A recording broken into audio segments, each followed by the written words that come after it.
Fala galera, análise de Coritiba 1, Cruzeiro 0, pela 34ª rodada do Brasileirão. E antes de começar a análise, fica meu pedido para você se inscrever no canal, deixar um like e compartilhar esse vídeo para o YouTube divulgar mais esta análise. E reforço aí o pedido para você se inscrever para me ajudar a chegar aí nos 110 inscritos e segura aí 5 minutinhos para ter um raio-x dessa partida.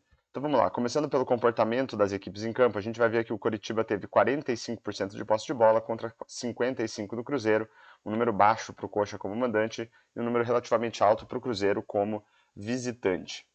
Aqui embaixo a gente vai olhar para a distribuição média dos jogadores em campo e a ideia é ver se teve algum time que jogou mais adiantado em relação ao outro, né, pressionando o seu adversário contra o seu campo defensivo. A princípio aqui parece que os jogadores do Cruzeiro estão um pouco mais adiantados, mas eu vou substituir os jogadores por duas linhas que representam um avanço médio das duas equipes. A gente vê que de fato a linha do Cruzeiro está um pouco mais adiantada, né, mais próxima da linha do meio de campo. Olhando para a concentração das jogadas, a gente vai ter uma ideia um pouco melhor de como que os times atuaram dentro de campo. Então a gente vai ver que o Cruzeiro teve um leve domínio do meio de campo, né, do total de jogadas da partida, 23% foram do Cruzeiro no meio de campo e 19% do Coritiba no meio de campo. E o Cruzeiro conseguiu produzir um pouco mais no campo de ataque, né, do total de jogadas da partida, 13% foram do Cruzeiro no seu campo ofensivo e 10% foram do Coxa no seu campo de ataque. E para finalizar essa primeira parte, a gente tem aqui um gráfico que mostra o domínio das equipes no jogo, né? Então a gente vai ver o Cruzeiro dominando por muito mais tempo, né? Muito mais barras azuis, que são as barras que estão aqui para baixo, em relação ao número de barras verdes, que são as para cima, que representam o Coritiba. A gente tem alguns trechos bem pontuais aqui do Coritiba com domínio. Então o Cruzeiro dominando por mais tempo, principalmente aqui no início do segundo tempo ali, né? Um pouco antes e um pouco depois dos 15 minutos do segundo tempo. O domínio, né, olhando para a intensidade do domínio, um domínio total da equipe mandante é representado pelo número 100 e um domínio total da equipe visitante é menos 100. Então, se a gente tirar uma média de todas essas barras, a gente vai chegar no número menos 9, que mostra aí que o Cruzeiro, na média, dominou a partida com uma certa intensidade aí que é relativamente alta, né, ou bem alta para uma equipe visitante. Agora aqui do lado direito a gente vai olhar para algumas estatísticas que vão ajudar a gente a entender como que as equipes se comportaram em termos de construção de jogadas e também de finalizações. A gente vai começar pela expectativa de assistências, que é uma estatística que mede a capacidade que as equipes tiveram de colocar os seus jogadores em condição de marcar gols. Pelo lado do Coxa, a expectativa de assistências foi de 0,55, pelo lado do Cruzeiro, 0,50, números baixos aí para as duas equipes e praticamente aí um equilíbrio entre elas.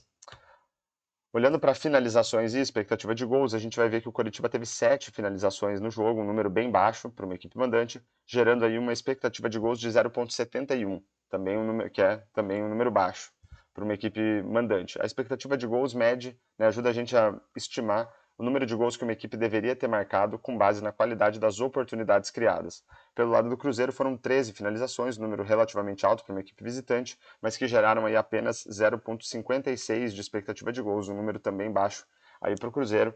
Então, o Cruzeiro com mais finalizações, mas que foram, né, feitas com oportunidades não tão boas, fazendo com que o Coritiba tivesse até uma leve superioridade aí em termos de expectativa de gols.